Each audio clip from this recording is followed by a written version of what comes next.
Hello, welcome back to my hot kitchen. I'm Wendy, and this week's date night menu features the flavors of the Great Pacific Northwest. We'll be enjoying roasted butternut squash manicotti with hazelnut beurre, noisette, and savory scones with caramelized onion, apple, and rosemary. It's gonna be a really delicious feast to warm your belly, your heart, and your soul. So let's get started by roasting off that butternut squash first. So I'm starting off with a squash about this size.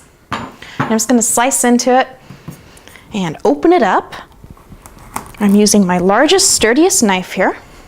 And it's gonna take a couple cuts still.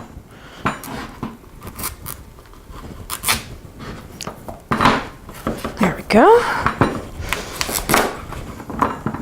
Not too much of a battle to get that open. And then you just want to scrape out the seeds and the pulp. I always like to set these aside to make roasted butternut squash seeds for snacking on later.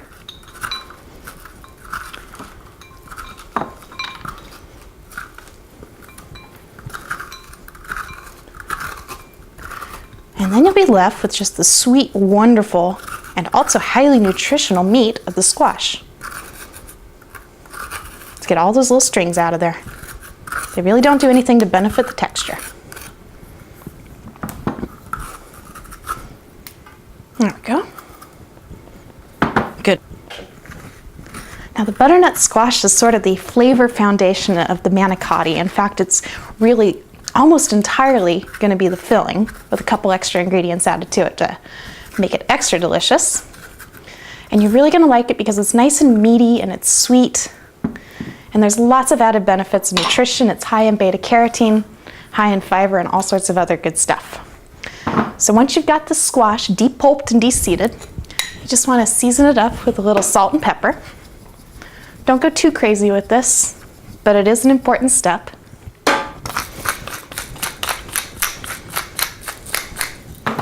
And then I'm going to place them face up in a little water bath. And then we're going to cover them up with this little sheet of foil. Keep that water in there. And the combination of the heat and the water will soften up the meat of the squash and make it perfect for stuffing into a manicotti. Now I've got my oven set at 400 degrees, and I'm going to roast them for about 35 to 45 minutes or until the meat is fork tender.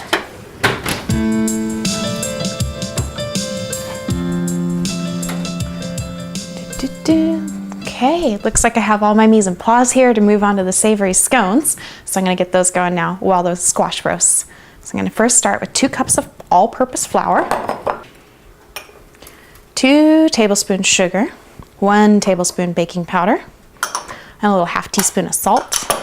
These are savory scones. We want to add a little extra salt to enhance that. And I still like to put the sugar in because who doesn't love a salty sweet kind of thing? Next step is to whisk it together, kind of combine the dry ingredients and work out any lumps that might still be there in the flour. And then the next step is to sour the milk. So I have a half cup milk here, and I'm going to squeeze some fresh lemon juice into it so that it kind of tarts up a little bit, kind of becomes more like buttermilk. We're just going to let it stand while I mix together the butter and the flour. Quick little swirl there to mix it all together. Okay, back over here. We're going to go ahead and mix in the 6 tablespoons of flour. I'm a big fan of using my fingers for this because I like the control that it gives me. I'm going to start by squishing the butter into the flour, kind of milling it around, and just keep kind of squeezing it together between your fingers, working the flour and the butter together. And get more into it. Start kind of rubbing it between my palms, squeezing, rubbing. The whole idea is to get the flour mixed in with the butter, but not so mixed in that it's a completely smooth, mealy consistency. You still want to see some nice big lumps in there. You will feel it if you're using your fingers. And that feels good right there. Grab my hands together to get most of the excess dough off of there. I'm going to pop over here to my stove and get my onions caramelizing. I have about 1/4 cup's worth of chopped onion. It's about 1/4 of a small onion, 1/8 of a large one. I'm just going to brown them a little bit in some butter. Bring out those rich, deep, kind of sweet flavors. And And it's gonna taste really good in there with the apple and the fresh rosemary. You're really gonna like that. All right, these guys are gonna take anywhere from 5 to 20 minutes to caramelize, depending on your tastes. So we're just gonna let them sit there and do their thing.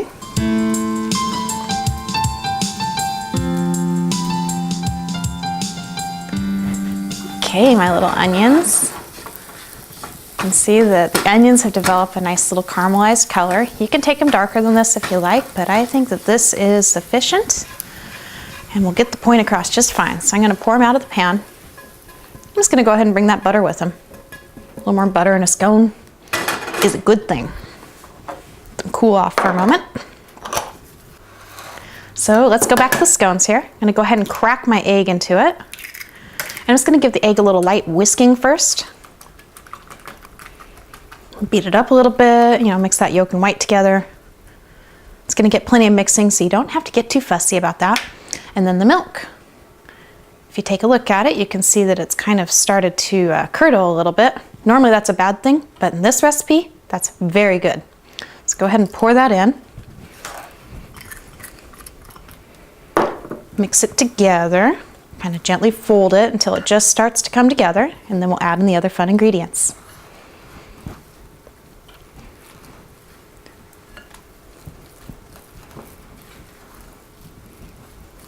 Now let's add in those onions and a small chopped apple. I always leave the skins on because I like the texture and nutrition. And about a tablespoon of fresh chopped rosemary. And just fold it all together until it's nicely combined. Take care not to overmix it. For that, we'll make your scones a little bit on the tough side.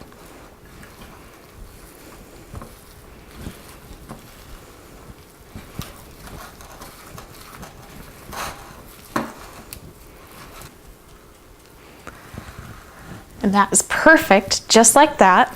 No more dry crumbs in the bottom, just barely combined. They'll be nice and tender. So I'm just gonna clear off a little space here, sprinkle a little flour on my counter. Always gotta have a little bench flour around if you're gonna be doing any quick breads or pastry. We're just gonna pour it all out on the flour. One big, sticky, scony mess.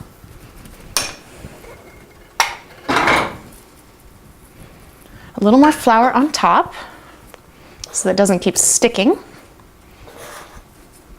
And then just kind of form it into a round.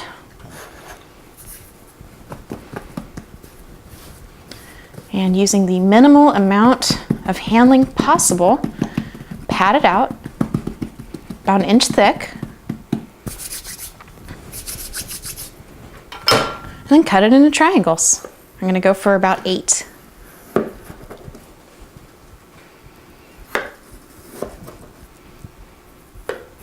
And this makes that traditional shape of a scone.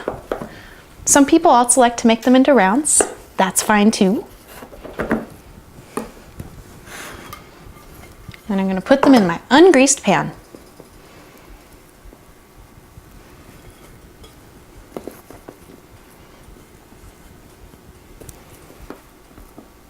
Because I've already cut the line in them, they will break apart nicely after they've been baked. And they can sit up next to one another and bake together all close like that. Gotta get that dough off the fingers. And then these can go in the oven with the butternut squash. You'll see that I have the squash on the lower section, the scones on the upper. They're probably gonna take 15 to 20 minutes at that same 400 degrees.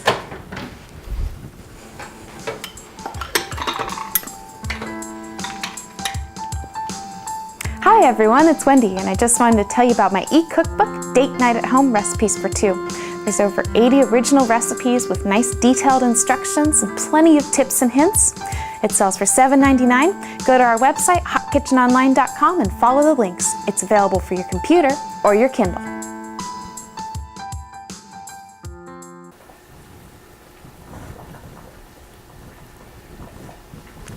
Let's see here, just check to make sure I've got all my mise en place for the bechamel, manicotti, pot of boiling water. And now, we need to pull the butternut squash out of the oven too. I'm pretty sure that's ready. We'll give it a little fork test here to find out. And I'm gonna relocate my scones to the bottom rack. Peel back the foil. Oh yeah, nice and tender. See how the fork just kind of rips up the meat? It's perfect. Remove the cover, let them cool to a handleable temperature. In the meantime, let's go back over here and start the manicotti. So boiling manicotti can be a little bit tricky. Here's some tips that I've learned along the way. Use your largest pot that you have so they have plenty of room to roam around. And don't boil it at max temperature, just like a medium boil. And like any pasta, of course, you want to season the water nicely with salt and olive oil. Helps to enhance the flavor and prevent them from getting all sticky. Stir them very gently and cook them for about 8 minutes. While that gets going, I'm going to get the bechamel started. We're going to make a double batch of bechamel. So it's 2 tablespoons butter, 2 tablespoons flour to start. And as the butter melts, just want to stir the butter and flour together. Let them come together and be as one. And you just want to cook it for about 5 minutes or until it reminds you of popping corn or popcorn.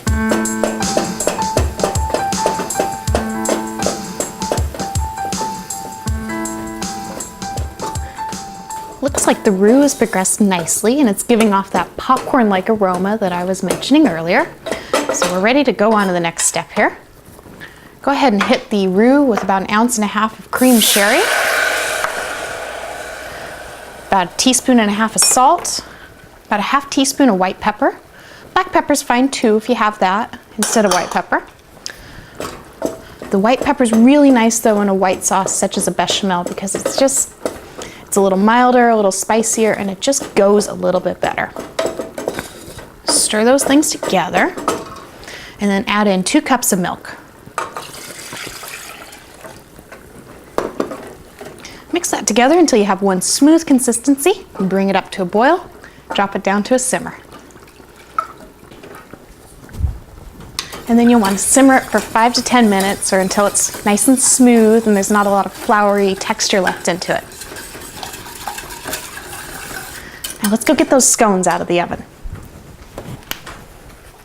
They just smell so good. They're absolutely driving me nuts here.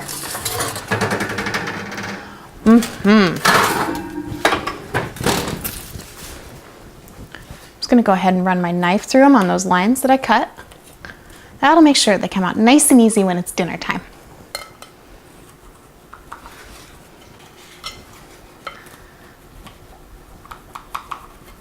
And then around the outside, and then just let them cool in the pan. Now let's move on to the butternut squash. It should be cool enough to handle by now. And all you want to do is just scoop the meat out. A low-tech utensil such as a large serving spoon will get the job done just fine. Try to avoid scooping any pieces of the skin into the mix because those will not be very palatable.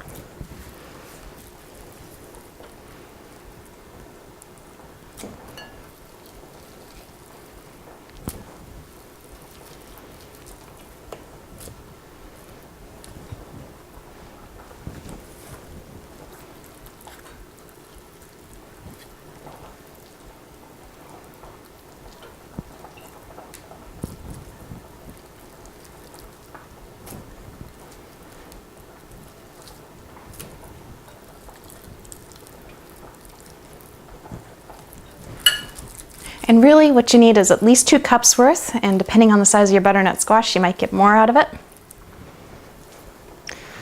So once you have that done, just kind of put it in the bowl like I said. Give yourself a little space to work with.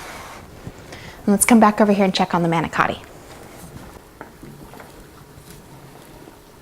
You want to handle them gently. Try to get one up on your spoon so you can see its texture.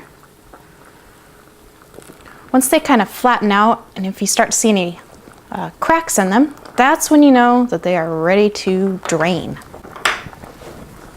So I've already got a colander in my sink, of course. I'm just going to pour it gently.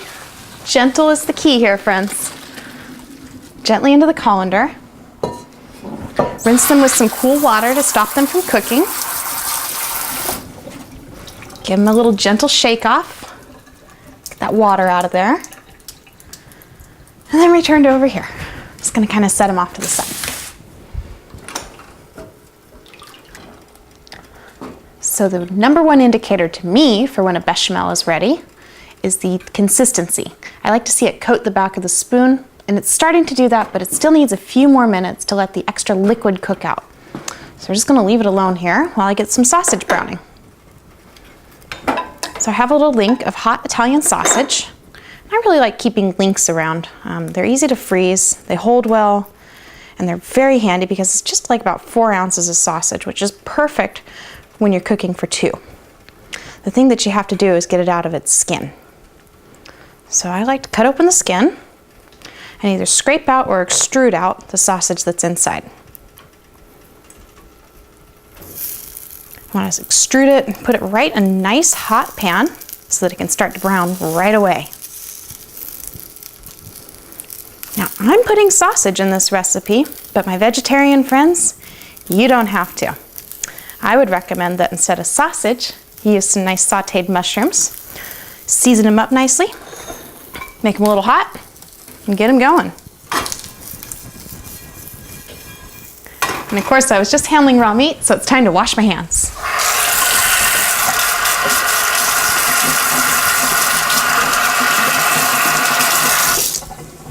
There we go.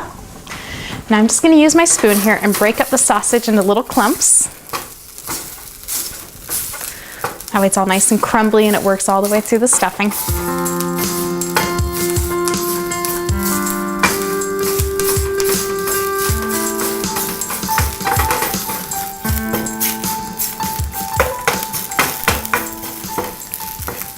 So the sausage is nice and browned. Really liking it. You can smell those spices coming through. So we're just going to take all that sausage, pour it right in there with its friend, the butternut squash. And let's take a look at our bechamel sauce. It's thickened up quite a bit here. Here, I'll show you. See how much thicker that is? That's good right there. You can go ahead and take that off the heat. And then pour a little bit in the bottom of your pan. I found that an 11 by 7 pan is outstanding and just a nice size. Makes enough for a good dinner portion and some yummy leftovers the next day too. And while I'm at it, I'll need to pour a little bit of this bechamel here in this filling. And we're going to work this all together with a masher. Because the squash is so soft already, because it was cooked in a water bath, this will be a quick and easy thing to do. Just want to combine it together, make it nice and smooth,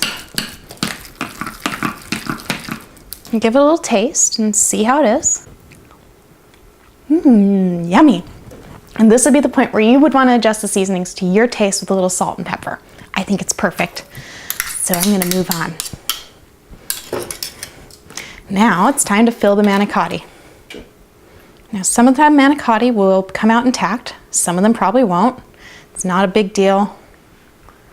This one did, so I'm just going to kind of open it up a little bit, squeeze it open, and fill it up with a little bit of my stuffing. Gently cram it in there.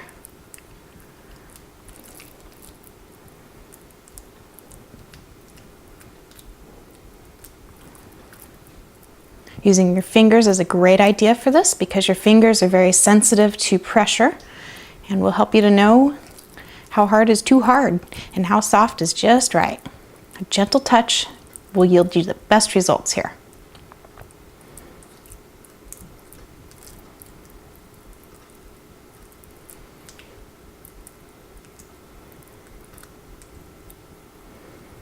Once you have it pretty well filled, go ahead and roll it around your hand a little bit to distribute the filling a little bit better. Make sure it stretches kind of evenly from end to end, and then just plop it in the sauce. Now this one here, it did break open. Well, you know that's going to happen with manicotti, and in some ways it makes it a little bit easier. Just put the filling in there, and I wrap it around, squeeze it together, and into the sauce.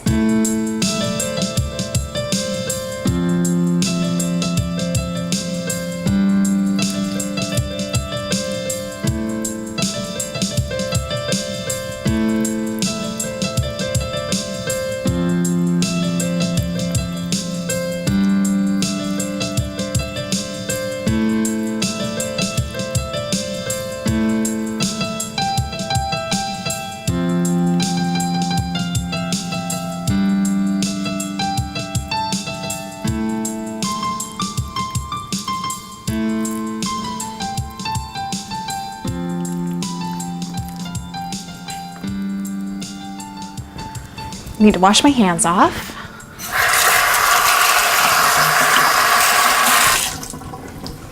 And then let's finish this off with another nice dose of the bechamel. Drizzle it over the top of the manicotti.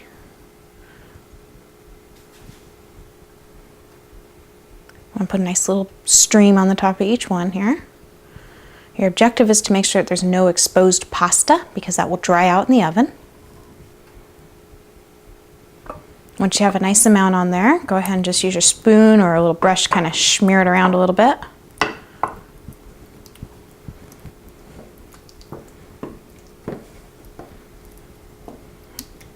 Okay.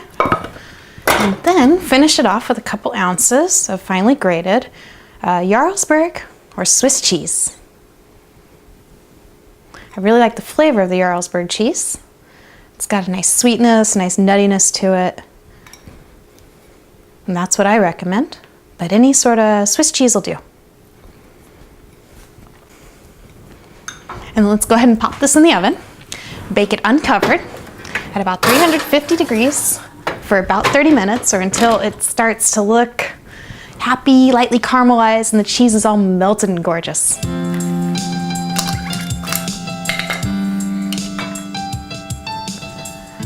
So when you're about 15 minutes out from the manicotti being finished, start your beurre noisette. Now that's just a fancy way to say brown butter. But anytime you say anything in French, it just sounds nicer. And we're gonna up the ante here with this particular sauce by adding about a 1/4 cup of kind of lightly chopped hazelnuts. And you wanna add them in at the beginning of the cooking so that they infuse the butter with their hazelnutty goodness. So the idea here is to work the butter over a low temperature and let those milk solids brown very slowly and gently, kind of maximizing the extracted flavor. And this sauce here is going to be more of the garnish. It's going to bring all the ingredients together. Once you get the butter melted, you're pretty much done. Just keep an eye on it, stir it periodically, and watch it turn brown.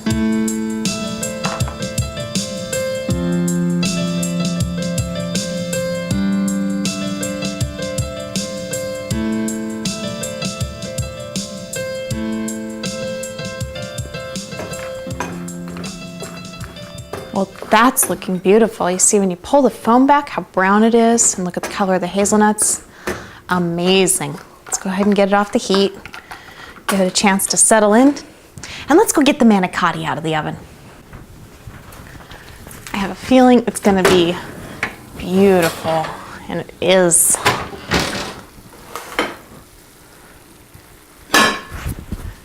Now you really don't need to waste a lot of time here. Once it's out of the oven, you can get plating.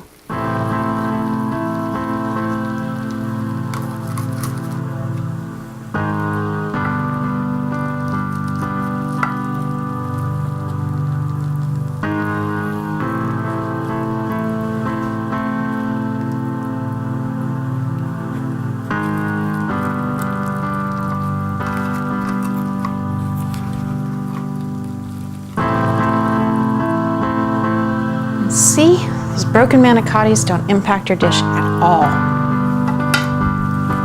Let's add in some of those yummy scones on the side here.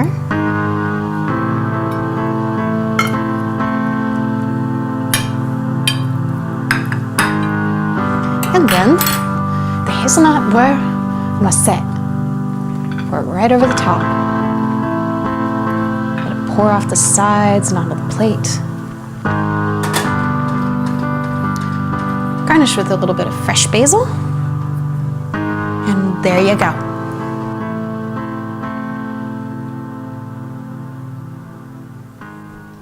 Now that's one incredible gourmet feast. It only cost me about 10 bucks to put together, and I think that's pretty awesome for a romantic date night at home. You're really, really gonna love this. Now pair this up with a white wine. I would suggest a Chardonnay or perhaps a nice Pinot Gris. And call in your sweetie. Dinner time, honey. Hi, honey. Hi. Look what I made. Wow. Is that what's going on?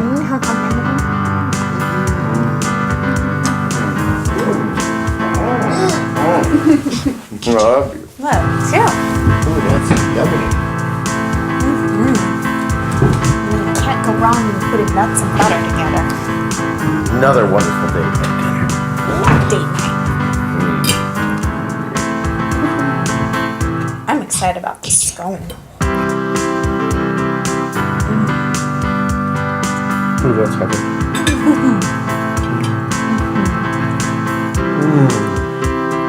All those flavors work together so well. Awesome. This is such a hot kitchen.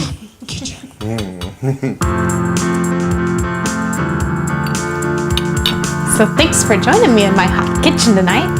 Have fun turning up the heat in your kitchen. And we'll see you next week. Night night.